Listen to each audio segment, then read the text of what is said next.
ధన్యవాదాలు.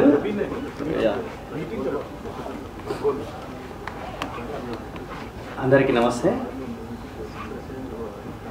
ఇవాళ సమానత్వం, న్యాయం, సమగ్రత భారత రాజ్యాంగం హామీ ఇచ్చిన అంశాల ప్రాతిపాదిక మీద జరుగుతున్న ఈ రౌండ్ టేబుల్ సమావేశం. ఇందులో ఒకటి రెండు అంశాలు మీ దృష్టికి తీసుకురావాలనుకున్నాను. ఎందుకంటే చాలా అద్భుతమైన చర్చ జరిగింది. రవికుమార్ సార్ ఇచ్చిన కీనోటు ఎక్సలెంట్ కీనోటు. మల్లెపల్లి లక్ష్మీ సార్ తోటి ప్రారంభించినటువంటి చర్చ రవికుమార్ సార్ కీనోట్ తోటి దానికి ఒక విస్తృత రూపం అయితే వచ్చింది.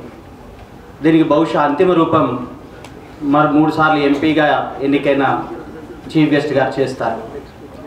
నెక్స్ట్ చీఫ్ గెస్ట్ గారు మాట్లాడతారు. అయితే మిత్రులారా, అంబేద్కర్ చారిత్రక సందర్భంలో పరిస్థితుల్ని గమనించకుండా 4 గోడల మధ్య, ఒక గదికి సంబంధించిన 4 గోడల మధ్యలో కూర్చొని ఒక నిర్ణయం తీసుకుంటే దేశం విచ్ఛిన్నమవుతుంది అని అంబేద్కర్ గారు అంటారు. ఇవాళ ఖచ్చితంగా జరుగుతున్నది అదే. ఈ దేశం తయారైంది సోషల్ కాంట్రాక్ట్, ఒక కాంట్రాక్ట్, సోషల్ కాంట్రాక్ట్. ఈ కాంట్రాక్ట్ పద్ధతిన జరిగినటువంటి భారత ఫెడరల్ రావడం వెనకాల ఒక పెద్ద సామాజిక ఒప్పందం జరిగింది. జాతీయ గీతం అది స్పష్టంగా చెప్తుంది. హిందుస్థాన్ కాస్త హిందీస్థాన్గా మారడం కాదు. జాతీయ గీతంలో, జనగణమనలో ఎన్ని అంశాలు ఉన్నాయో మనందరికీ తెలుసు, ఎంత వైవిధ్యత ఉందో మనందరికీ తెలుసు. అది ఒక అంశం అయితే భారతదేశం స్పష్టంగా ఒక రిపబ్లిక్గా ప్రకటించుకున్నది.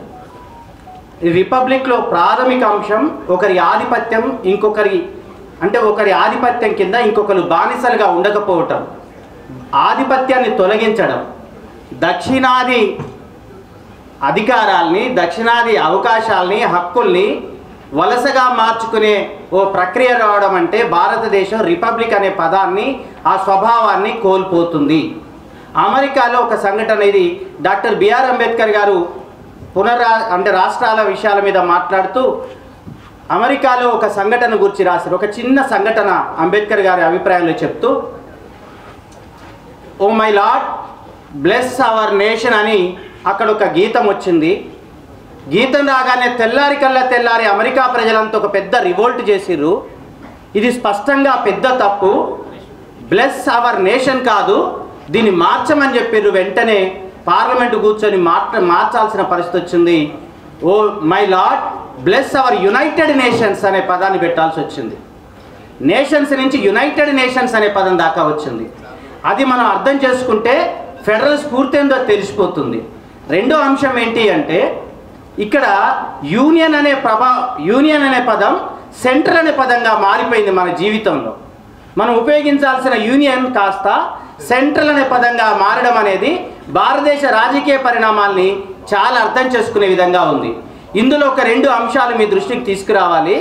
అందులో ఇయ్యాలదాకా లక్ష్మయ్య సారు ఒక అభిప్రాయాన్ని మన ముందు పెట్టిండు. అదేంటి అంటే, సార్ అంబేద్కర్ గారు కాన్స్టిట్యూషన్ మేకింగ్ చేసేటప్పుడు ఆయన న్యాయశాఖ మంత్రిగా, కాన్స్టిట్యూషన్ మేకర్గా ఉండి వైస్రాయ్ని కలవడం అనేది ఒక సాంప్రదాయంగా ఉన్నది. వైస్రాయ్గా ఉన్న రాజాజీని కలిసిన సందర్భంలో, రాజాజీని మనందరం అంటాం Congress party brain man of the Congress party అని చెప్పేసి రాజాజీ గారిని అంటాం. కాంగ్రెస్ పార్టీ ఆచరించిన ప్రతి ఆలోచన వెనక రాజాజీ గారే తప్ప ఇంకొకరు లేరు. ఇవాళ ఫెడరల్ అని మనం ఏదైతే అనుకున్నామో, ఇవాళ రాష్ట్రాలు, ఈ దేశంలో ఉన్నటువంటి రాష్ట్రాలన్నీ బి పార్ట్ రాష్ట్రాలన్నీ ఒక ఒప్పందం ప్రకారం భారతదేశంలో భాగమైనాయి. బి పార్ట్ రాష్ట్రాలన్నీ రేపు దేశ సమగ్రతకి ఏదైనా ఇద్దనే ఆలోచనతోటి తర్వాత చేసినటువంటి రాజ్యాంగ సవరణలో 7 అనుకుంటాను, ఆ సవరణ తర్వాత బి పార్ట్ అంతా తీసేసిరు. అక్కడే ఫెడరల్కు పెద్ద దెబ్బ తగిలింది. ఫెడరల్ కాన్సెప్ట్ మీద చేసుకున్న ఒప్పందం మొట్టమొదటిగా కూలిపోయింది ఎక్కడ అంటే 7th కాన్స్టిట్యూషన్ అమెండ్మెంట్లో ఈ బి పార్ట్ రాష్ట్రాలంటే హైదరాబాద్తో సహా పోయినాయి. హైదరాబాదుని కనుక అట్లా ఉంటే ఏం జరిగేది అనేది ఒక అంశంగా సార్ డిస్కషన్లో మనకు కనిపిస్తుంది. ఆ సమయంలో రాజాజీని కలిసినప్పుడు రాజాజీ గారు అంబేద్కర్కి ఇచ్చినటువంటి ఒపీనియన్లో 2 ఫెడరేషన్లు ఉండాలి అనేది సార్ చెప్పిండు. 2 federation, south federation, north federation. అంటే సౌత్కి ఒక పార్లమెంట్ ఇందాక మీరు డిమాండ్ చేసిన, నార్త్కి ఒక పార్లమెంట్ లాగా 2 ఫెడరేషన్లు ఎందుకు ఆలోచించట్లేదని అంబేద్కర్ గారికి చెప్తూ వీటిని ఎట్లా సమన్వయం చేసిండంటే, సౌత్ ఫెడరేషన్, నార్త్ ఫెడరేషన్ రెండింటిని వాళ్ళ జనాభా ఎంత ఉండనియండి, వాళ్ళ స్థితి ఎంత ఉండనియండి, వాళ్ళ మెంబర్స్ ఎంత ఉండనియండి, కానీ సౌత్ నుంచి ఒక 100, నార్త్ నుంచి ఒక 100ని కలిపి కాన్ఫెడరేషన్ చేయమన్నాడు. సౌత్ ఫెడరేషన్, నార్త్ ఫెడరేషన్లో ఈక్వల్ షేర్ తీసుకొని దాన్ని కాన్ఫెడరేషన్ చేయమన్నాడు. అది ఇండియన్ పార్లమెంటుగా గుర్తించమన్నాడు. అప్పుడు అంటే మనము సమానతకు అర్థం ఎక్కడ ఉంటుంది అంటే చెక్ అండ్ బ్యాలెన్స్. 2 minutesలో పూర్తి చేస్తాం. చెక్ అండ్ బ్యాలెన్స్, సమానతకి ఎక్కడైనా అర్థం చెక్ అండ్ బ్యాలెన్స్లో ఉంటుంది. చెక్ అండ్ బ్యాలెన్స్ ఆ రోజు రాజాజీ గారు చెప్పారు. చెక్ అండ్ బ్యాలెన్స్ ఎక్కడ పోయింది అంటే పార్ట్ బి రాష్ట్రాలు కుప్పకూల్చడంతో పోయింది. హైదరాబాద్ అనేది మిశ్రమ రాజ్యం ఇక్కడ ఉండి ఉంటే సౌత్లో అతిపెద్ద రాష్ట్రంగా ఎక్కువ పార్లమెంట్లు ఉన్న సీట్లుగా ఉండి నార్త్కు చెక్ అండ్ బ్యాలెన్స్గా ఉండిపోయేది. అంటే రాష్ట్ర విభజన, హైదరాబాద్ అనేది విభజన జరిగి పార్టీలుగా పోయిన తర్వాత సౌత్కున్న అతిపెద్ద దిక్కు ఇవాళ మనం తమిళనాడు దిక్కుకి చూస్తున్నాం. ఒకవేళ కొనసాగి ఉంచి ఉంటే హైదరాబాద్ దిక్కు ఇది జరిగేది. ఇది ఒక కీలకమైన సందర్భం. అట్లనే ఇప్పుడు వస్తున్నటువంటి డిమాండ్లో ఇంకొక డిమాండ్ వచ్చింది, వినోద్ కుమార్ సార్ డిమాండ్. అట్లనే చాలామందిని కూడా చెప్పినాం. ఆ చర్చలో వచ్చిన ఒక డిమాండ్ ఏంటి అంటే ఒక కీలకమైన డిమాండ్, హైదరాబాద్ను 2వ రాజధాని, చెక్ అండ్ బ్యాలెన్స్, ఢిల్లీకి చెక్ అండ్ బ్యాలెన్స్గా మనం అనుకుంటున్నాం. కానీ ఇవాళ హైదరాబాద్ను 2వ రాజధాని చేస్తే గుజరాత్ మయమైంది. ఇవాళ హైదరాబాద్ని ఏ సందర్భంలో చూడాలో కూడా చూడకపోతే ఇప్పటికే ఉన్న 2 ఆధిపత్య శక్తులు ఇక్కడ ఎట్లయితే హైదరాబాద్ని కబ్జా చేసినాయో హిందీ శక్తులు కంప్లీట్గా కబ్జా చేసి పెడతాయి హైదరాబాద్ని. హైదరాబాద్ 2వ రాజధాని అన్నప్పుడు అంబేద్కర్ కాన్సెప్ట్లో ఏ రోజు ఎట్లన్నాడో మనం ట్రూ సెన్స్లో దాన్ని అర్థం చేసుకోవాలి. అట్లనే ఇప్పుడు ట్రూ సెన్స్లో దాన్ని ఎట్లా వినియోగించాలో కూడా చూసుకోవాలి. ఈ చర్చ దాని వైపు తీసుకెళ్ళాలి. ఇవాళ ఈసిమెట్రిక్ ఫెడరలిజం అనేది చాలా అవసరం. ఇవాళ కొంత న్యాయమైన అంశం ఒకటి ఉంది. జనాభాకు మనకు అంబేద్కర్ గారు ఏమన్నాడు, 1 ఓటు 1 విలువ అన్నాడు ఒక మనిషికి. మరి వాళ్ళ మనుషులందరికీ 1 విలువ ఉండాలి అన్నప్పుడు ఉత్తరాదిలో 33 లక్షలు, 40 లక్షలు, 30 లక్షల మందికి ఒక ఎంపీ ఉంటే దక్షిణాదిలో కేవలం కేరళ లాంటి ప్రాంతాల్లో 18 లక్షల మందికే ఉన్నారు కదా అనే చర్చ వచ్చింది. అవును, ఇక్కడ న్యాయబద్ధంగానే ఉంది. కానీ అది ఇక్కడ అది కాదు. చాలా వరకు ఇది ఏంటంటే ఈజిమెట్రిక్ ఫెడరలిజం మనం తీసుకోవాల్సింది. అంటే మైనారిటీ ప్రజలకు కొంచెం ఎక్కువ అధికారాలు ఇవ్వడం అనేది ప్రజాస్వామ్యాన్ని, రిపబ్లిక్ని బలోపేతం చేస్తుంది. ఈ క్రమంలోనే 12-13 లక్షలు ఉన్న గోవా లాంటి ప్రాంతాల్లో 2 ఎంపీ సీట్లు రావడంలో, లేదా ఈశాన్య భారతంలో ఎంపీ సీట్లు రావడంలో ఉన్నటువంటి కాన్సెప్ట్ అది కనిపిస్తున్నది. ఆ విలువకు రాజ్యాంగం సమాధానం చెప్పింది. అది ఒకటి మనకి ఇక్కడ జరుగుతున్నటువంటి చర్చ. ఇంకోటి ఏంటి అంటే డీలిమిటేషన్లో 10 లక్షలకు పెడితేనేమో 1400 మంది ఎంపీలు కావాల్సి వస్తుంది. 20 లక్షల మందికి ఇప్పటి లెక్క ఇప్పుడు పాత లెక్క 10 లక్షలు. 10 లక్షలు పెడితే 1400 మంది ఎంపీలు కావాలి.